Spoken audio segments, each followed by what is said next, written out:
Killers of the Flower Moon, and Napoleon. This is TV Plus Talk on MacVoices.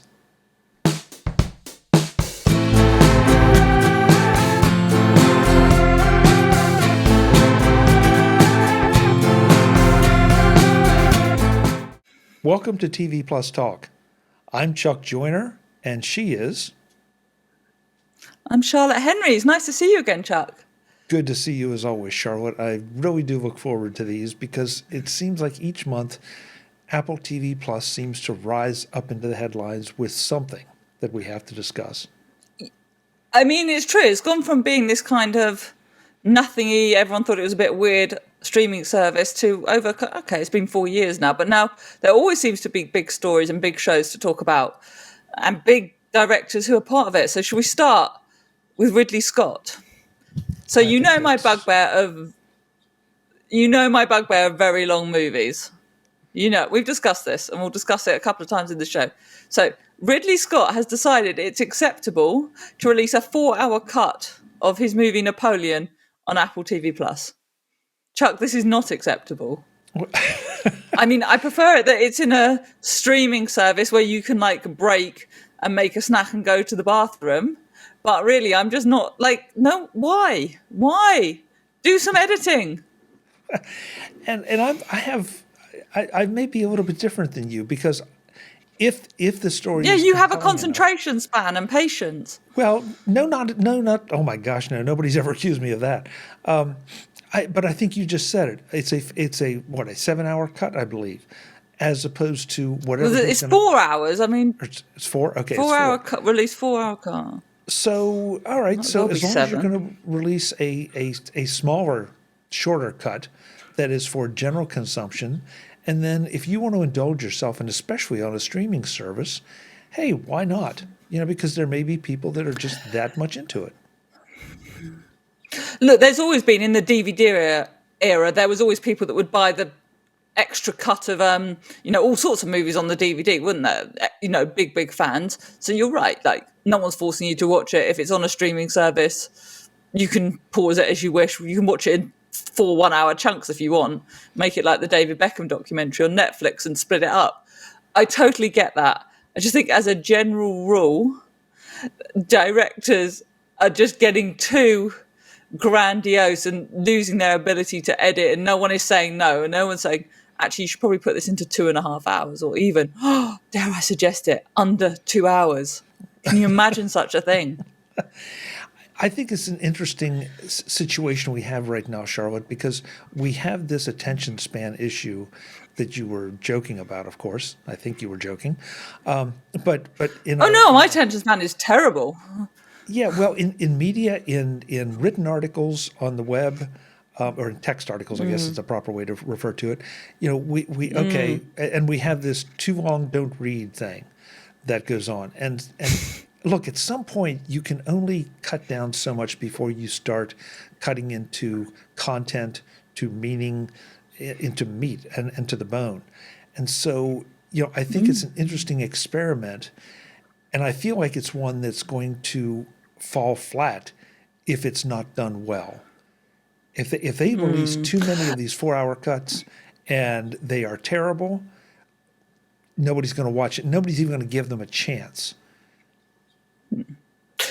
What's really interesting about this, and it will lead us in a moment to our next subject, which is this is our friends at 95Mac, Ben Mayer specifically pointed out that this is a second kind of big blockbuster movie that Apple will be putting into theaters and then doing this, putting it onto TV Plus. Again, very long cut of it.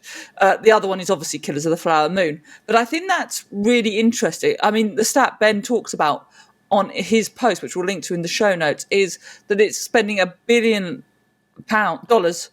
each year on blockbusters. That's a huge amount of money, even for Apple. That's a lot of money. And so obviously it's trying to get as much for its bang for its buck as it is. But so Napoleon, by the way, is set to go into theatres on November the 22nd. So, I mean, I'm not going to pretend that Chuck maybe will sit through it for however long. In the cinema, I definitely am not. But we'll be able to know something about it probably next time you and I speak. But this is a big part of Apple's strategy now. So correct me. Is the 4-hour cut going into theaters, or is that I just on don't not that's not my understanding. I think the 4-hour cut is the point is that's going on TV Plus. That's a treat for TV Plus viewers. That was my understanding too. And so, Yeah, that's I mean, so the runtime is 2 hours 38 in the theatre and 4 hours plus on TV Plus. and I have a hard time seeing anyone sit for 4 hours in a movie theater where, as you said, you don't have the opportunity to pause, to get up, take a break, whatever. That doesn't track. I mean, even the superhero movies that they've tried, the longer cuts, have drawn so much fire. And so, yeah, if for the fans that want it, release it on streaming or release it on DVD, even though DVDs are probably more or less dead, and I guess it's Blu-ray, and even those are in question. But at least you have an option. And as you said, there are people out there who crave more of whatever it is. Napoleon? Well, Okay, maybe. you've slightly shifted. You've slightly shifted my view. 2 hours 38 in the cinema, I think, is slightly pushing your luck, but it's not totally crazy. There's NFL games that last longer than that each weekend that people sit through and enjoy. So okay, and at least he's making use, you could argue, of the digital platform by having the extended cut just on there, and that is fair enough, I suppose. I just find I've told you about this before. I just find something about the whole, like, look at my genius over multiple hours. Of course, you want to dedicate half your waking hours or something, maybe slightly less, to watching my work. Like, I think a little bit of humility and a little bit of editing prowess across the movie industry wouldn't go amiss. I think there's also an argument, frankly, that this is a bit of a coup for Apple, because there will be people who will be very into seeing a Ridley Scott director's cut and will consider taking out TV Plus to be able to see it. Interesting. I really had not taken it from, I guess, the producer's ego standpoint. I tend to look at it more as from the story standpoint.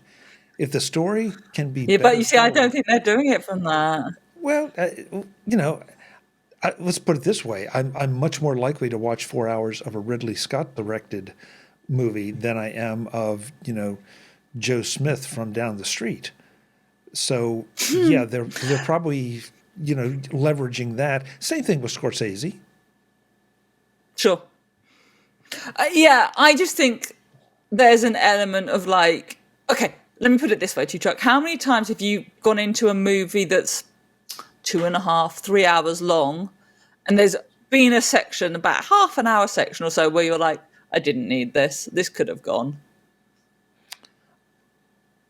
I think it happens quite a lot. A fair amount. A fair amount. I would agree Yeah, with you. that's really my point. But you know what? I see that on TV shows. I see that on hour and a half movies. 100%. It's like, 100%. okay, you're right. It starts to drag, or you don't need it, or it's a distraction. And so, if I'm sitting there getting bored thinking I don't need this, you've probably pretty much lost me. Yeah. But fair play to Apple. It's another big name director on the platform, isn't it? So you mentioned Martin Scorsese, and we should jump to that. We finally, Killers of the Flower Moon is finally in theatres, Chuck. It's real. I've been teasing it all this time, after about 4 years or whatever it is, about it. But it is here now. People have actually seen it in real life in commercial theatre showings. So some interesting stuff here from the Wake Up, which is part of the Ankler. It's a very good newsletter for people inside a Hollywood newsletter. Some interesting data points I think you will like. 53% of the people said they attended, in a survey, said they attended Killers of the Flower Moon due to Martin Scorsese. 48% said it was for the plot, which is interesting. 36% said Leonardo DiCaprio was a factor. What struck me is, so opening weekend, it made $23 million, $44 million globally. It was absolutely annihilated by Taylor Swift. What hasn't? And this is week 2. So Taylor Swift seems to have made, if I get the numbers right, it's about 31 million. I think it's made $131 million. I don't know. Whichever way you look at the numbers, Taylor Swift even in the second week of the Eras Tour movie being out, which is, let's be fair, a very long movie. It's the length of a concert. Absolutely annihilated Apple's big blockbuster. Does that surprise you? I'm not in the slightest. I'm not even a Taylor Swift fan at all, but I'd probably rather go and have a dance to that than sit through 3 hours 26 of Killers of the Flower Moon in one go. Well, I was not surprised. Oh no, I've just said I'm not a Taylor Swift fan. Are we going to get the Swifties on us? No. Oh, no. I mean, listen, I have not seen the movie. I don't plan to see the movie unless it's forced upon me. Stop it. They're going to come after us, Chuck. They're coming after us. Well, that's okay. They know where to find me. But, I look at Killers of the Flower Moon and I feel like this, even when it was first announced, it sounds like a compelling story, but it's not one of those that is going to have broad market appeal. Now, the article you mentioned says some very interesting things about the age groups and the demographics of the people who attended. I think week 2 is going to be really interesting because I think that's going to be, it's either going to drop off sharply and that's going to really tell the tale of it, or it may coast along for a little while. And if it coasts along, then all the better. I don't think so. I don't think it doesn't feel like a story. coasting type movie. No, and I don't feel like this is a movie that, in spite of Scorsese and Leo and all the star power in it, that is going to have a wide appeal. I think it'll get a lot better play on Apple TV, but to go and pull out a $20 bill or pull out your credit card and designate time in my life to go and sit, I don't see this as one of those that I'm going to do that for. Yeah, you've raised actually quite a lot of points I want to pick up on. One, you talked about, is it going to lose traction? And I think a key thing there'll be a certain point in the not too distant future where people go, oh, I've already got TV Plus. It's going to be on TV Plus next weekend. I'll just wait and watch it on TV Plus. I think that will happen because, I don't think it's been that long away that we see it move onto Apple TV Plus.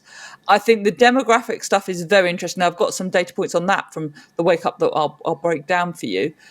There's another point, which is this point you made about star power.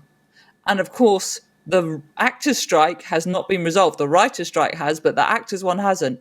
And that basically means that those stars in Killers of the Flower Moon cannot go and do promo. I think Scorsese can, because there's no director strike.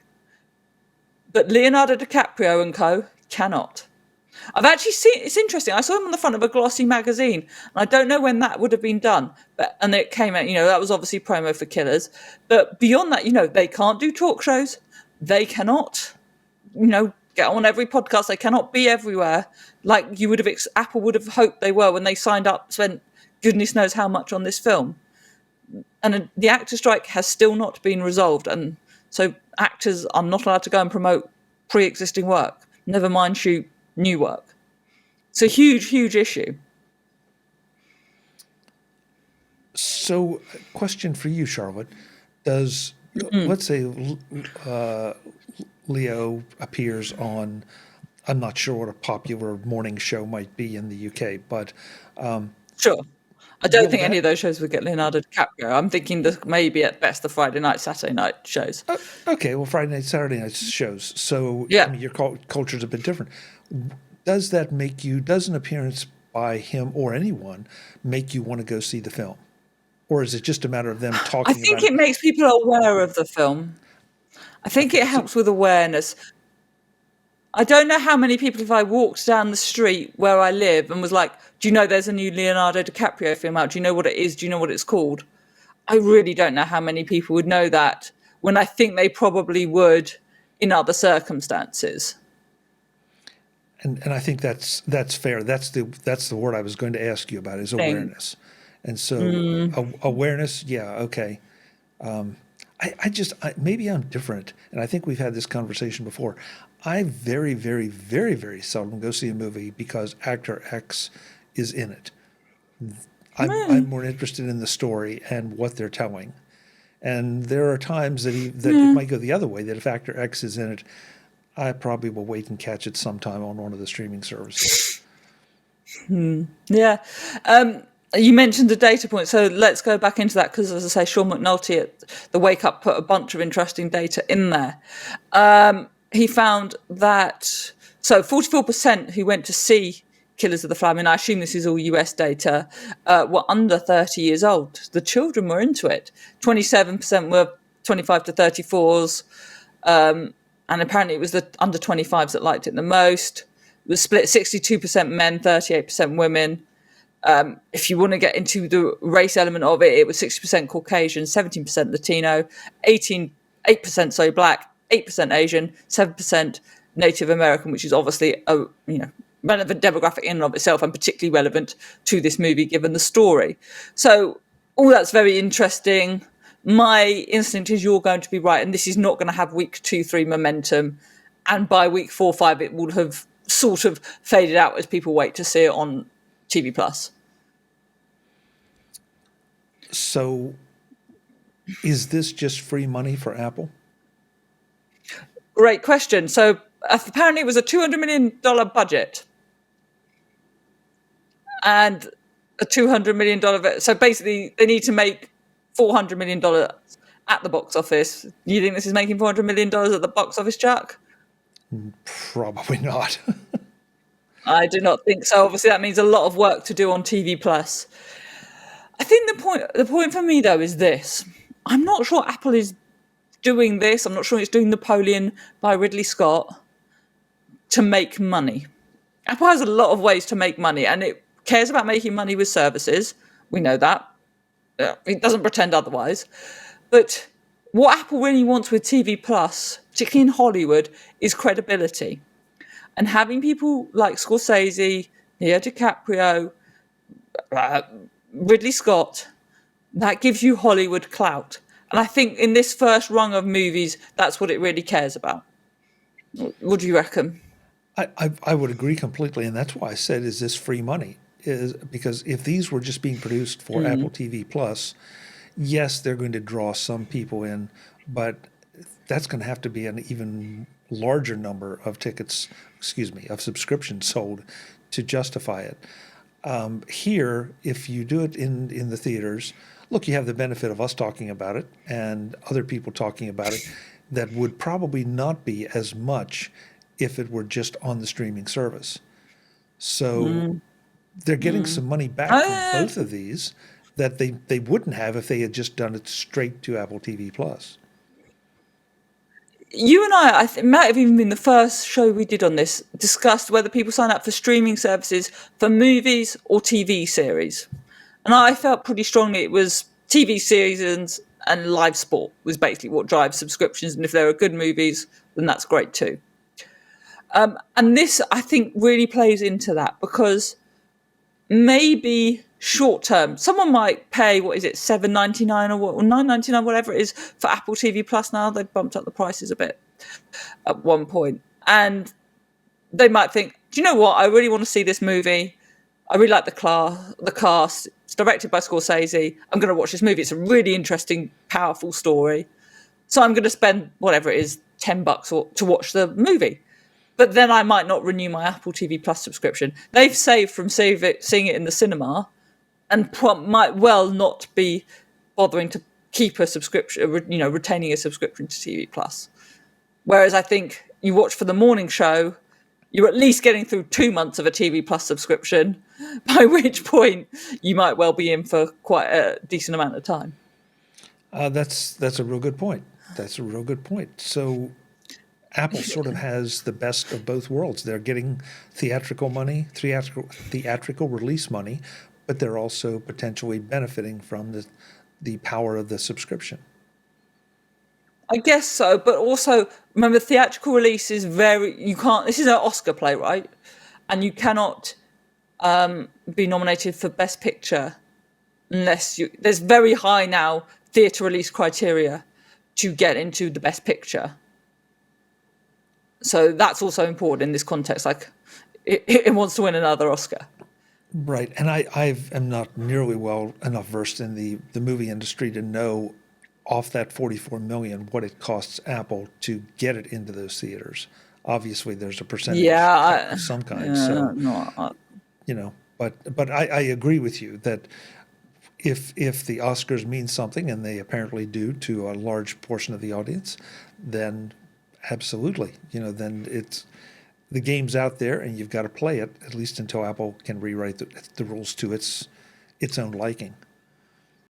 Well, let's talk about something we're not going to be seeing back on Apple TV Plus, and that is the third season of The Problem with Jon Stewart. Now, it seems like Apple TV and Jon Stewart have somewhat fallen out. I'm sure they would put it more diplomatically and in better Hollywood speak if they were to discuss it. But let's be blunt.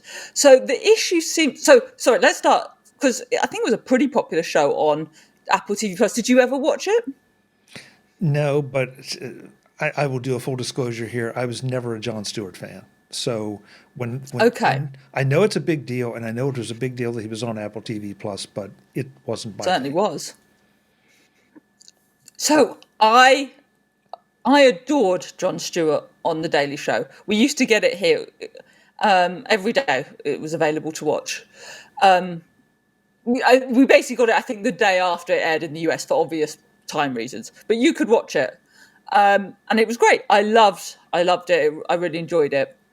I never liked The Problem. I think I watched the first season of The Problem with Jon Stewart, and I never enjoyed it quite as much as The Daily Show, because for one thing, it wasn't funny. And to be fair to Jon Stewart, he never pretended it was meant to be. It absolutely wasn't. It's not a comedy show. He's quite deadpan. They're funny monologues, but it wasn't. He was very clear that it was not meant to be The Daily Show. It was meant to be longer form, more in depth. Each show had a topic, and that's fine. Totally get it. That was his thing. But he is a very funny comedian, and without that, it lost a bit. And I have to confess, and I'm sure people will criticise me for this, I slightly felt we were being lectured at in it. And I find that quite tiring. Now, there are some very good viral clips on it. I remember one clip, I don't want to tread into controversial waters over in the US, but, there's one episode about gun control over in the US, and he makes one very pro-gun, very pro-Second Amendment politician look quite silly. He really, ties them up in knots. And, if that's your point of view, that's very enjoyable to watch. But as a general rule, for me, it didn't quite pack the punch of what The Daily Show did. I never really got into it. But anyway, the controversy here seems to be a couple of episodes relating to AI and China. Now, you might be able to see why a company like Apple might be twitchy about such topics. AI obviously is a world it's going to be in, that is what it is. China, to me, was the more interesting one, because this is not the first time Apple's relationship with China has come up, is it? No, we've seen, I remember some in-depth reporting from The Information about it, and Tim Cook in particular is seen to be really at the centre of navigating the complications that come with being an American firm, global firm, and navigating a relationship with China. He's basically a very good diplomat from what I've read on the subject, Tim Cook. But this is complicated, and Apple obviously freaked out a bit, one way or the other. Or that's what it seems. I think that's the side that Jon Stewart's side would put forward anyway. So the question really is, does Apple have a right to curtail, quote unquote, journalism in this way? What's your take? So I'm a business guy, and so I've got to say that Tim Cook he's the CEO of a business, and that business has to make decisions about who they're going to do business with and where and how. That said, and the best way to get that return for shareholders. Right. And that said, though, Apple has taken plenty of stances on politically sensitive issues, and that sets certain expectations. Apple has been very clear. Forgive me for intervening. No. But I want to make one point, because I think we're going to be saying the same thing. I mentioned Tim Cook and his responsibility to shareholders, which is absolutely right. But I also have been writing a piece about Apple and its approach to the environment. And if you read Leander Carney's book, biography of Tim Cook, there's a point where Tim Cook really points out, I can't remember the quote exactly, but he basically told a bunch of small c conservative investors that if they were only in it for the money and basically didn't care about the environmental action Apple was taking, this was not the stock for them. So your point is completely valid that there are some issues where Apple is happy to take a stance, even if it means taking a financial hit. And your point is completely valid when you said this is a complicated issue, because we also have the fact that some people would have Tim Cook and Apple going into China and trying to effect social change, when Apple's stated approach to doing business in any country is we will comply with the laws. And a lot of people, that rubs a lot of people the wrong way, but it's good business. It's also good business to do certain things that Apple has done from a political standpoint, such as the environment. So I can't criticize Part of the brand, isn't it? It's part of brand Apple. Well, it's part of brand Apple. It's some folks would say it's the right thing to do, and it probably is. But it also is another approach to being efficient. And one more time, I know I say it often, but Apple takes such a long view on so many things. And I think that this is another place they're trying to take a long view. They are more effective at being at the table in China to discuss some of these issues than saying, no, we're going to pull out, or we're going to totally alienate China so they won't even talk to us. So I think this is the right approach. So the question is, the real fundamental, as I say, is whether Apple has the right to. Apparently, Jon Stewart, the quote I see in the Hollywood Reporter is that sources saying that he felt quote unquote hamstrung by Apple. You want to take Apple's money, you want to be on Apple's platform. They do have the right. This is a funny one for me, because you know what I'm like with freedom of the press and freedom to report and freedom of journalism. I feel about those things very, very passionately. We've talked about it on this show before. You know how I feel about this. You know how you and I have also laughed about this kind of notes we heard Tim Cook putting around into, editorial kind of notes on certain shows. I think there's the famous one I think of on the morning show, Tim Cook passing a note to someone saying, does there have to be so much swearing? All that, I guess if you want to take someone's money, you have to ultimately play by their rules.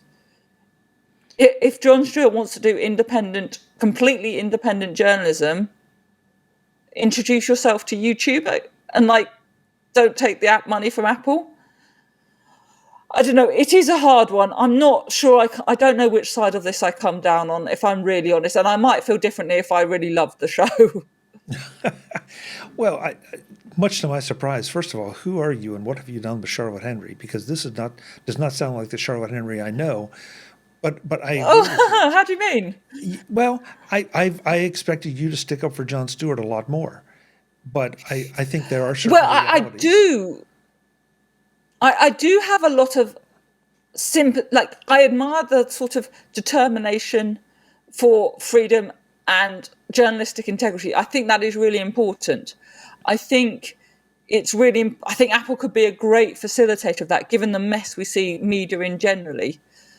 But we also know money talks. And there's not, Amazon owns the Washington Post. Jeff Bezos owns the Washington Post.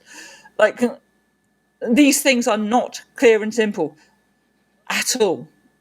And I do respect Jon Stewart's determination to try and get some,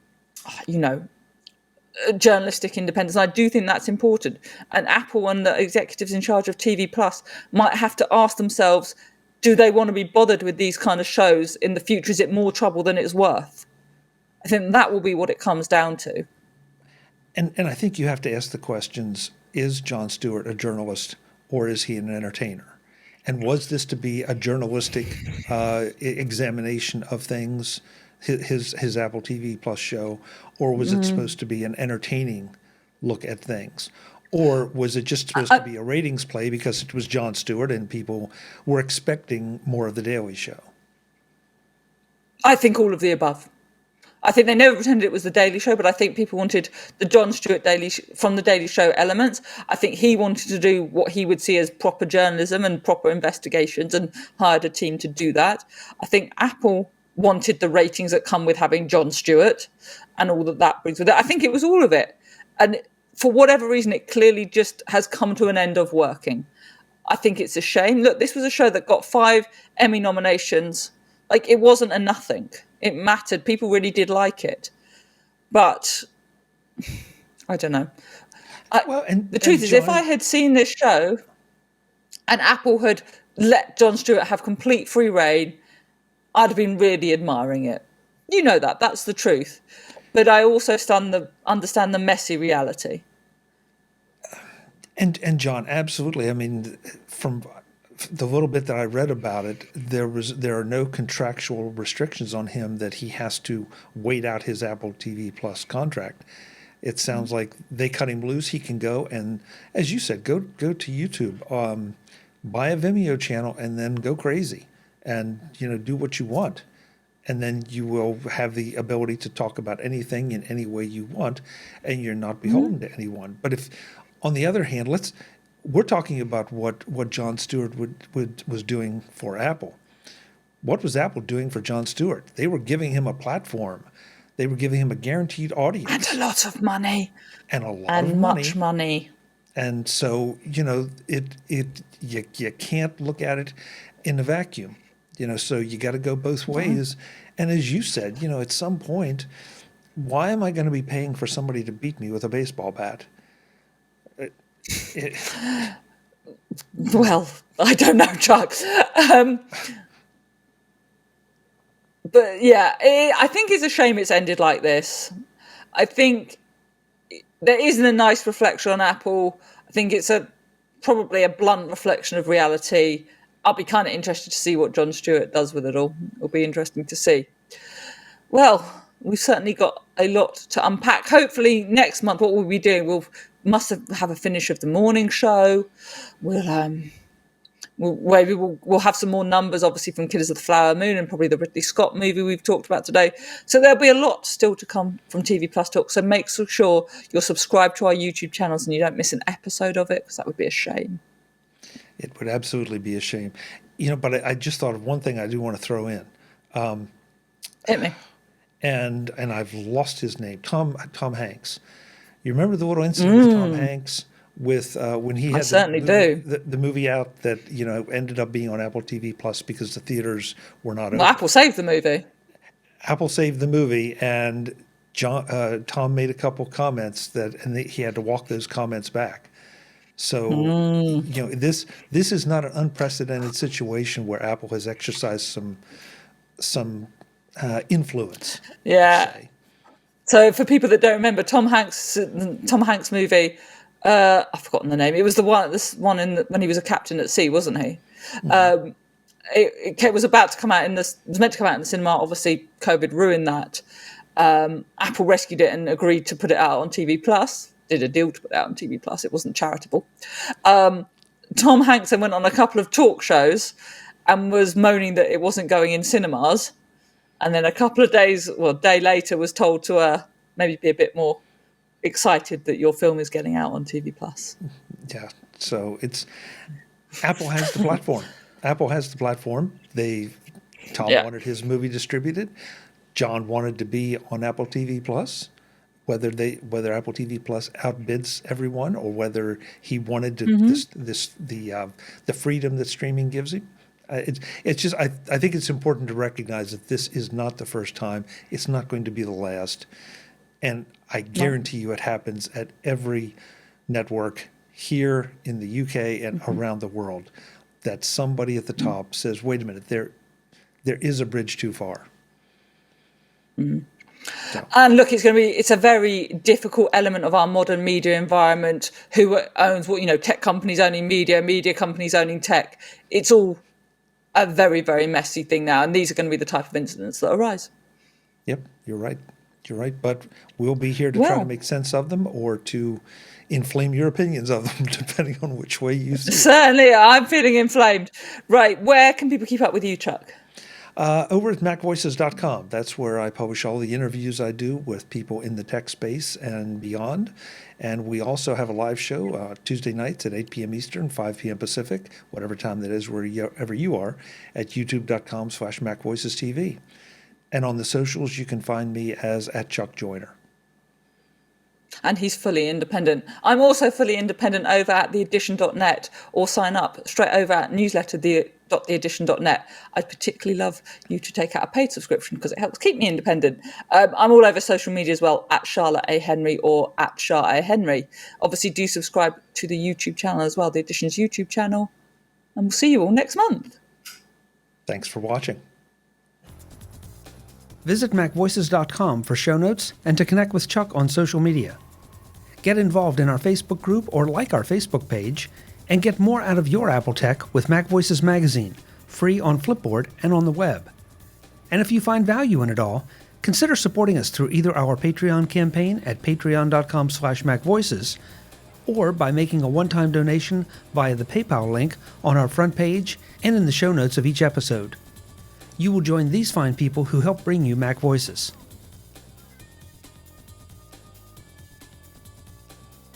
Advertising handled by Backbeat Media at backbeatmedia.com. Bandwidth provided by CacheFly at cachefly.com.